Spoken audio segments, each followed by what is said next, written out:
دوستو آخر پتہ چل ہی گیا کہ اجمیر شریف کی درگاہ کے نیچے 800 سال پہلے کیا تھا۔ بہت کم لوگ ہی ہیں جو اس راز کے بارے میں جانتے ہیں۔ خواجہ معین الدین چشتی رحمۃ اللہ علیہ کی درگاہ کی جگہ 800 سال پہلے کیا تھا۔ آج کی اس ویڈیو میں ایسی حیران کرنے والی جانکاری آپ کو بتائیں گے جو آپ نے پہلے کبھی نہیں سنی ہوگی۔ بس گزارش ہے اس ویڈیو کو اینڈ تک ضرور دیکھیں۔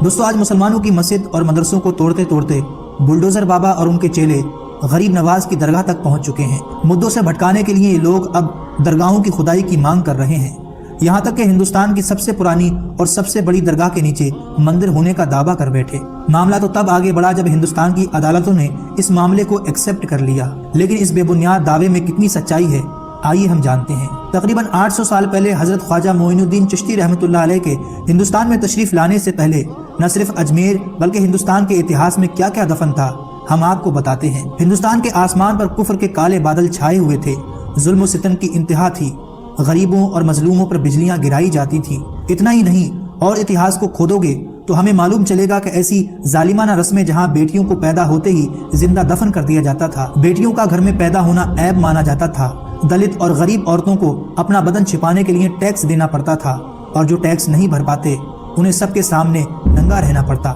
چاہے وہ مرد ہو یا عورت۔ کمر سے اوپر کپڑے پہننے پر پابندی تھی۔ ہمیشہ انہیں یہ احساس دلایا جاتا کہ تمہیں جینے کا کوئی حق نہیں، تم لوگ ہمارے غلام ہو۔ کسی عورت کے شوہر کا اگر انتقال ہو جاتا تو اسے بھی چتا پر جلا دیا جاتا تھا۔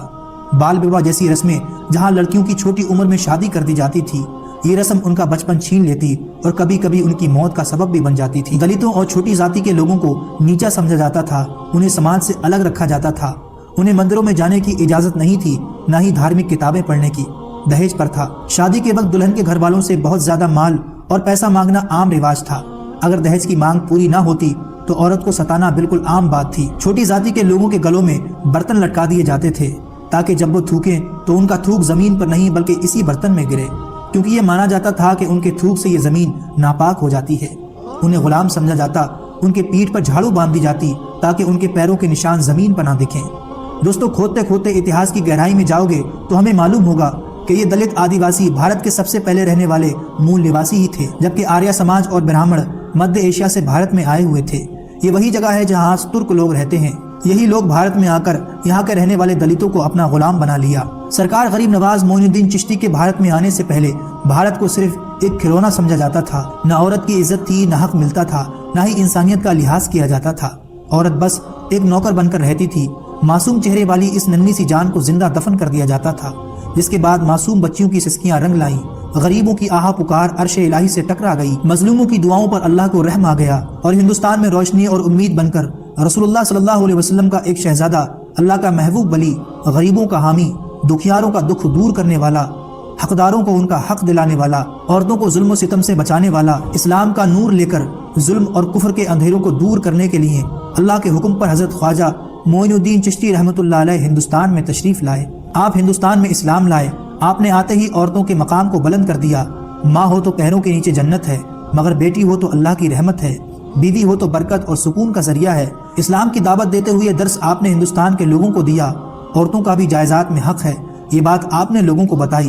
عورتوں کو ان کا حق دلایا، ان کے حقوق کو مردوں پر واجب قرار دیا، مہر کا حق دیا، جائیداد اور وراثت میں حصہ دیا۔ جن کو نیچ سمجھا گیا ان کو اسلام نے برابری کا بتایا۔ عورت کو غلام نہیں بلکہ گھر کی ملکہ بنا دیا۔ بیٹیاں جنہیں پہلے زندہ دفن کر دیا جاتا تھا اسے ماں باپ کے لیے رحمت اور دعا کا ذریعہ بنا دیا۔ وہ بیچاری عورتیں جن کے شوہر مر جاتے تھے تب انہیں قید میں ڈال دیا جاتا تھا، ان عورتوں کو آپ نے آزاد قرار دیا۔ دوستو سرکار غریب نواز نے نہ صرف عورتوں کو عزت دی بلکہ انسانیت کو ایک مثال دی کہ ظالم اور مظلوم کے درمیان کیسے فرق ہوتا ہے۔ یہ سرکار الہند غریب نواز کا سب سے بڑا کرشمہ ہے کہ ایک ظالم سوسائٹی کو انسانیت اور انصاف کی روشنی سے روشن کر دیا۔ آپ نے ہی جات پات کی رسم کو ختم کر دیا۔ اب مسجد میں بادشاہ ہو یا غلام ایک ہی صف میں نظر آنے لگے، غریب ہو یا امیر امامت کرنے کا حق سب کو برابر ملنے لگا۔ بے لباس کو لباس آپ نے پہنایا، ستی پرتھا آپ نے ختم کی، چھوت اچھوت کی بیماری کو سماج سے دور کرنے والے آپ ہی تھے، جہیز کی لعنتوں کو بتانے والے آپ ہی تھے، بھوکوں کو کھانا آپ نے کھلایا، اور نہ جانے کتنی ہی برائیوں کو ہندوستان سے ختم کرنے والے آپ ہی تھے۔ دنیا بھر کو امن اور انصاف کا پیغام آپ ہی نے دیا۔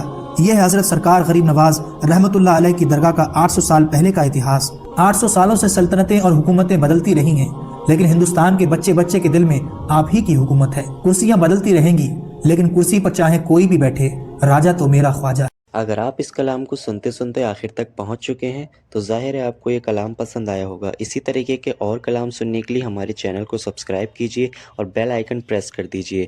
ملتے ہیں اگلی ویڈیو میں ایک اور کلام کے ساتھ، جب تک کے لیے خدا حافظ۔